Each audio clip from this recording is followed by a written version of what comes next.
गौरी के पिता मेहनतकश किसान थे। वो सारा दिन खेतों में काम करते। गौरी अपनी माँ का किचन में हाथ बटाती। वो जंगल से लकड़ियाँ बीनती और माँ के चूल्हे में मदद करती। एक दिन वो जंगल में लकड़ी बीनने गई थी कि तभी उसे रोने की आवाज आती है।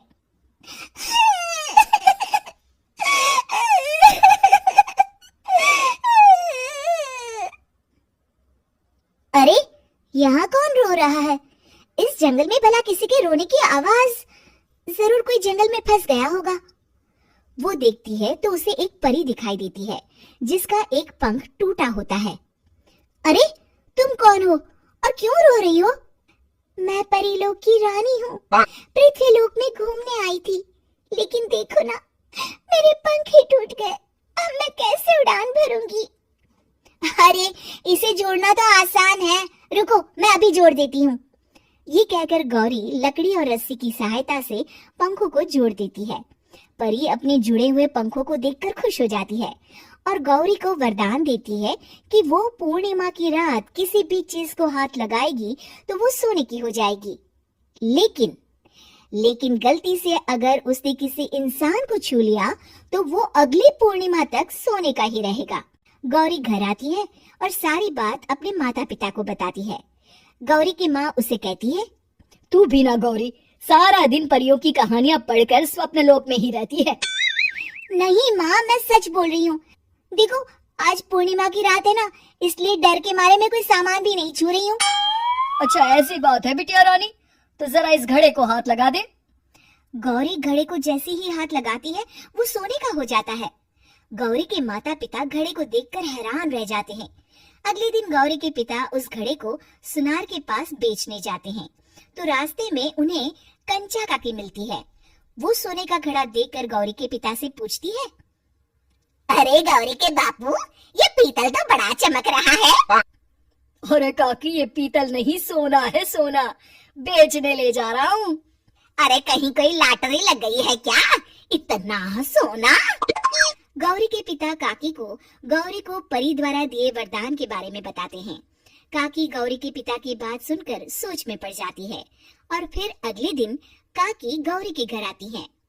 गौरी के बापू, तुम्हारे लिए मैं एक खुशखबरी लाई हूँ। तभी गौरी की माँ पूछती है, क्या खुशखबरी है काकी? अरे, तुम्हारी बेटी का रिश्ता मैं अपने बेटे से करना चाहती हूँ।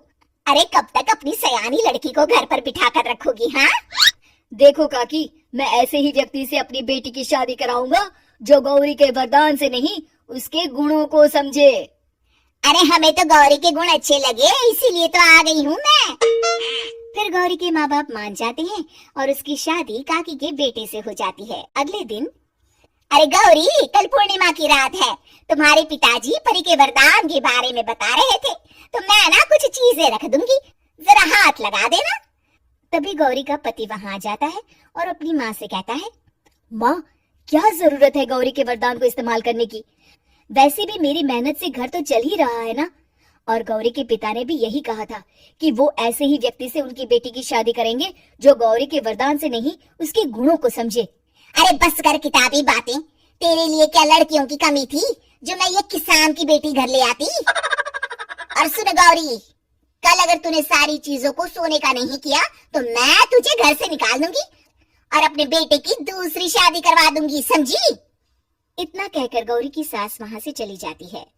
अगली पूर्णिमा की रात गौरी की सास गौरी के सामने ढेर सारे बर्तन रख देती है और कहती है, जल्दी कर गौरी, रात खत्म हो जाएगी, जल्दी जल्दी इन सारे बर्तनों को हाथ लगाकर सोने का कर दे। गौरी करती भी तो क्या, वो जैसे ही एक छोटे से बर्तन को छूने वाली होती है कि उसकी सांस भड़क जाती है। क्या मजाक बना रखा है? इतने छोटे से बर्तन में क्या होगा? ये ले, ये बड़ा वाला बर्तन। जैसे ही बड़ा सा बर्तन लेकर गौरी की सास उसकी तरफ बढ़ती है, वैसे ही बर्तन के बाहर से वो धड़ाम से गिर जाती है। सास को गिरा देख गौरी उन्हें संभालने दौड़ती है और वो सास को हाथ लगाकर कहती है, अरे सासू माँ, क्या हो गया आपको? कहीं चोट तो नहीं लगी ना? लेकिन जैसे ही वो हाथ सास से हटाती है तो देखती है कि उसकी सास सोने की हो गई है। गौरी सोने की सास को देखकर रोने लगती है और अपने पति से कहती है, मुझे परी ने कहा था कि अगर मैं किसी इंसान को हाथ लगाती हूँ तो वो अगली पूर्णिमा तक सोने का ही रहेगा। अब मैं क्या करूँ? अरे करना क्या है, माँ को उठाकर अलमारी में रख दो। और हाँ, लालच का फल बुरा ही होता है। ज्यादा बड़े बर्तन को सोने का बनाने के चक्कर